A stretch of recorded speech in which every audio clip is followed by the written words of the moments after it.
Hello, welcome back to the Read Sis podcast. I'm Lexie. And I'm Kati. And today we are talking all things book to movie adaptations. Yay! I'm so excited. Me too. But first, I have a full-blown bookish news report for our book girlies. This is mostly things that have come out or come about in the last month or so, and just things that are on our radar and that we think should be on your radar too. Ooh, love. This is a surprise for me, guys. Yeah, you'll know about most of this stuff. Okay, fair enough. First and foremost, what was recently announced is that John Green is writing an adult novel to be released. When did he say, next year? Or no, did he September, end of this year, which is so insane. We have not had a John Green novel in the last 20 years? 10. That was dramatic. Almost 10 Sorry, years. guys. It's been almost 10 years since we've had a John Green novel. We were in high school, and it's going to be insane. It is going to be written for adults. It is supposed to be a very, classic, he's got all of the themes and all of the sadness and all of the things. If you haven't seen his TikTok about it, definitely go watch it. He's iconic. He's amazing. We love John Green over here, and I'm so excited about this release. One was not on my bingo card to be seeing John Green coming out with another book and keep it so on the DL that it's coming out this year. Yeah, literally. So insane. But I am so excited. He was my jam. Oh, me too. In high school, late middle school, early high school. And I am equally excited, but so terrified of what he has to say to the adults because I don't think I'm ready for it, really. What I love is that it feels like he's writing it for us because all of his novels before, when we were reading them, were young adult novels, and they were coming-of-age novels that were being released as we were coming of age. And so it feels like this era of, we had the Hannah Montana special, right? The Hannah Montana 20th anniversary special. Yeah. That was, an artist that we came of age with. Yeah. Right. That re-released something just for us as adults. And now John Green doing kind of the same thing where it's Could make me cry. Oh, I know. Oh my gosh. I just am so I love this era for us of being able to reflect on some of the nostalgic things and have a new appreciation for stuff as adults. Yeah. I also feel just based on the vibes of his TikTok, I feel this was such a low pressure write for him. He basically in his TikTok was I remember that I love doing this. I've been doing it since I was a kid. It's what I absolutely love. So I feel we're gonna see so much John Green passion in this book. Oh. I cannot wait. I'll be locked in. No, seriously. And he's been working on it for a long time. It's gonna be perfectly heartbreaking, everything you would expect when you pick up a John Green novel. So excited for that maybe one. we should do a little a John Green book club. Ooh. That would be so fun. I'm gonna need the emotional support. No, seriously. Okay, what do we got? Next up, we have Rebecca Ross. She is releasing a brand new book called A Bittersweet Spell, which is an adult fantasy that's coming in the spring of 2027. That's very exciting. I love her writing. Me too. Gorgeous. Everything she writes, I will pick up and read. Even if the plot doesn't interest me, it doesn't matter. Yeah. Okay. I haven't read a lot of her what do you say? Backlist, whatever. I think there's only one series that I haven't read. Or something. Yeah, that one is the one I haven't read. Same. Yeah. But anything she has new coming out, I'm locked in for again. I haven't read Wild Reference, but it's hot. It's on my April TBR. So yeah, you should. But very excited about that. She announced that this past month, and it looks like it's gonna be another fantasy magical realism vibe. There are manuscripts involved, so it seems like the characters are writers, which she does well. She does super well. So I'm super excited about that. Yay. The other thing I just saw, Stephanie Garber, she has now received her physical copy of her cover art for her new book, The Mirror of Infinite Endings, which is connected to the Once Upon a Broken Heart series, and it is releasing September of 2026. This one is going to be kind of a continuation of Jackson Evangeline's story, but kind of exploring a different element and kind of where they're at now and what's going on with them. And so she has been posting throughout the process, and the covers look really, really good. Oh yeah, I already have it pre-ordered. So exciting. They also they just had it just ended, but they had a pre-order sale. A couple Barnes & weeks Noble, ago. it's your BOGO sale. Yeah. I honestly, I have read every single book she's written, and they've all been 4 stars or above. Yeah. I love her writing. Like, she's an author for me. Go read something from her. It's so whimsical and fun. It is. Like, if you're gonna read a fantasy, but you want, like, a mindless fantasy, she'd be who I'd recommend. Yeah, absolutely. Abby Jimenez has now announced yet another book coming out. I'm scared. In the spring of 2027. So she has one book that's coming out this year, and then she has her book Feels Like Falling, which is coming out next year. I didn't know we had a title. Yes, we have a title, which is interesting. How are you feeling? Okay. I did not like her most, not the one that just came out, but the one before that. What was that? Not Just for the Summer. So You'll Remember Me. Yes, I was not a fan. Should have DNF'd it. Like, didn't like. So I've been so hesitant about The Night We Met, or whatever it's called. Plus, not a spoiler, because I haven't read it, but it's a love triangle, I think. And, like, boyfriend's best friend. Like, I don't know if it's a cheating trope. I don't know the logistics. But I've just been so, like, about it. But I've heard, like, mixed-ish things about it. It's like, I'll probably read it, not buy it, but read it.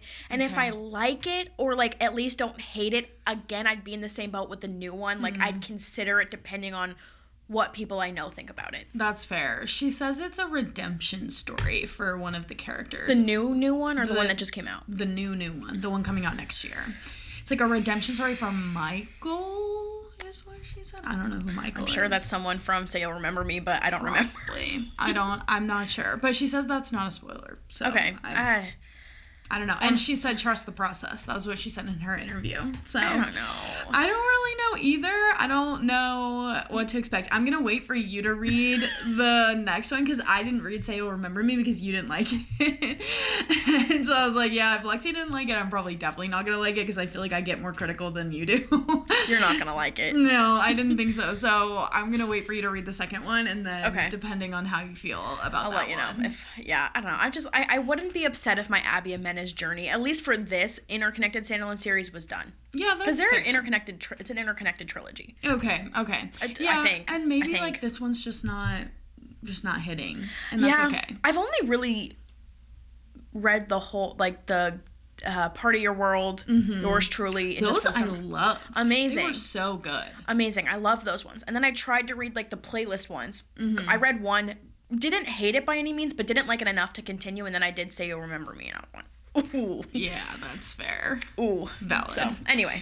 My last thing on my list is that HBO just dropped Harry Potter's first look trailer for the new TV series, which I'm curious what your thoughts are about. Oh my gosh. I have such, like, mixed thoughts about it. Yeah. Let me just preface, I will be locked in December 2026 watching it. Fair. I will be watching it. But I just, like, I'm in the headspace of, like, why are we fixing something that wasn't broke to begin with? Like, there was nothing wrong with the TV series. I mean, the movie. So, like, why are we doing a TV series? Like, I would have loved something else. Like, made your own story about the Marauders or the Founders or, like, literally anything else. I would have loved a TV series that's the Marauders. Oh, same. I literally named my dog. Like, I have 2 dogs named after the Marauders. Like, I would have been so excited. Yeah, I've heard so many mixed things, and then there are, like, opinions. There are so many different opinions online about, like, this TV series, and I feel like everybody definitely has something to say about it. I think one of the most accurate things, though, that I saw about, like, the trailer is just the fact that, like, it has such a dark and brooding feel from the very beginning, and Harry Potter was never meant to be that way from the beginning. Like, at the very beginning, it's light and magical. It's supposed to be, like, wondrous because you're looking through the eyes of, like, of, like, 11 years a little old. kid. Yeah. And it's really exciting at the beginning of the series for Harry, and then it gets darker as the series goes on. But if you start out with such a dark and heavy feel, like, it kind of makes it feel like it's going to be even more, like, heavy than they were intended to be, which I don't know that I like. Yeah, I think it's just going to be one of those things we have to wait and see. Like, it's really hard to tell with, like, a 1-minute trailer. Yeah. But, like, the casting is actually, like, pretty good. Like, for the main trio, like, I think Harry looks identical to, like, Daniel Radcliffe at the time. Like, all that looks great. Yeah, the trio is good. I would agree with that. The Dursleys, though, are not casted super well, in my opinion. I don't like Petunia. I don't feel like any of them are really very book accurate. I don't remember what Vernon looks like in the trailer, if I'm being honest. He's, like, skinny. Oh, no, he needs to have no neck. I know. Yeah, I don't... Honestly, though, also, I got, like, actually emotional when McGonagall came on and it wasn't Maggie Smith. Oh, that's so sad. It's so hard because, like, I grew up with Harry Potter. Like, you did too. Like, the people in the movies are who I pictured when I read the books. Yeah. It's just going to be really hard to get out of the headspace of this is not the same thing. Like, I know that's what it's going to take to enjoy it a little bit. Mm-hmm. But, like, it's so iconic.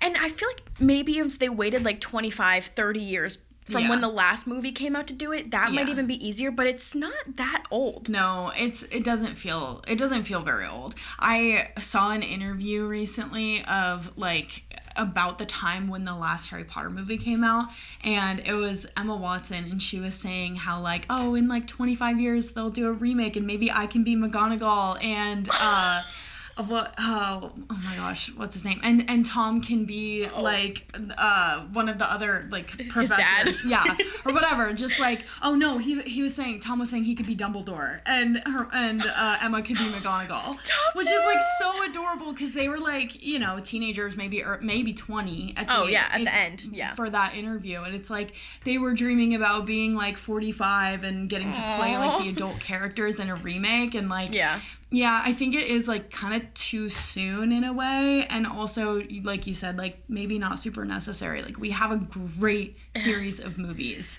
Next is Project Hail Mary, and we're literally, like, I gotta set a timer for you on this one.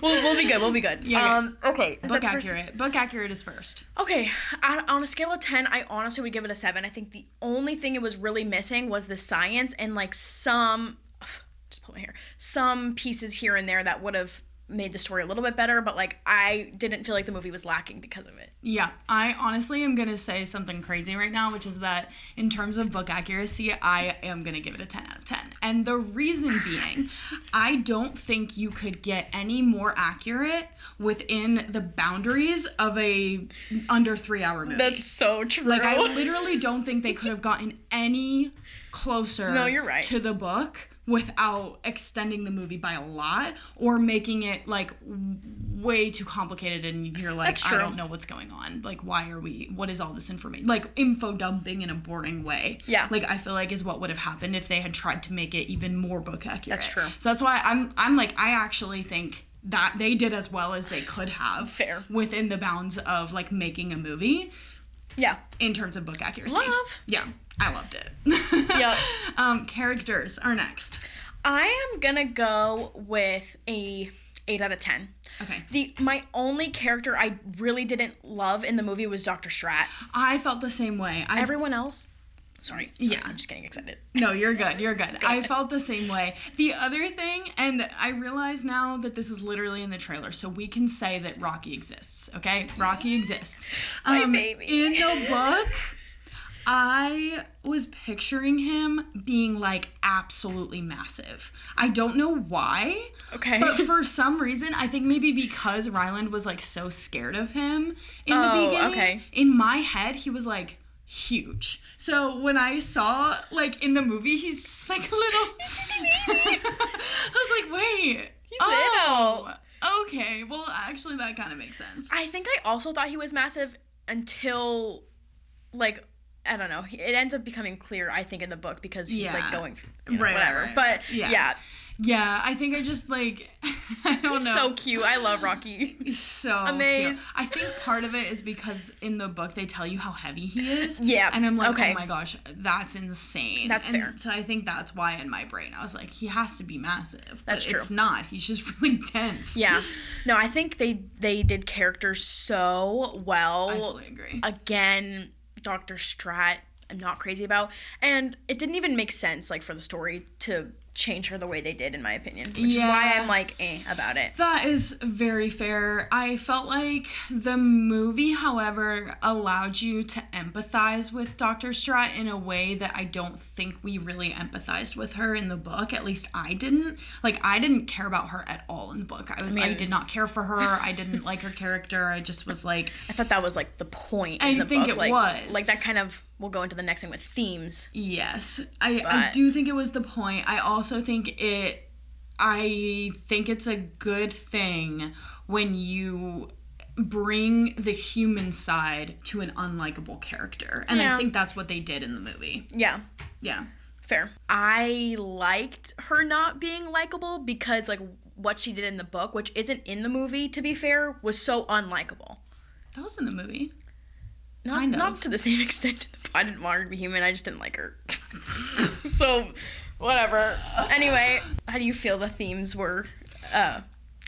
I felt like they did a pretty good job overall of communicating the theme, especially like the big theme just being like that self-sacrifice and companionship, and like how you can do so much more, and like it makes you human to like have someone else like in your sphere that is like there for you and rooting for you and like helping you through whatever the hard things are in your life. Like the importance of like that companionship and community and things like that, I think were like huge in both. And then that idea of like self-sacrifice, like you were made for something bigger than just, you know, your everyday life. And like there are things that you sacrifice because you recognize that like not everything is all about you and your comfort zone and what makes you feel safe. I think that's like a huge lesson that Ryland learns in this story is like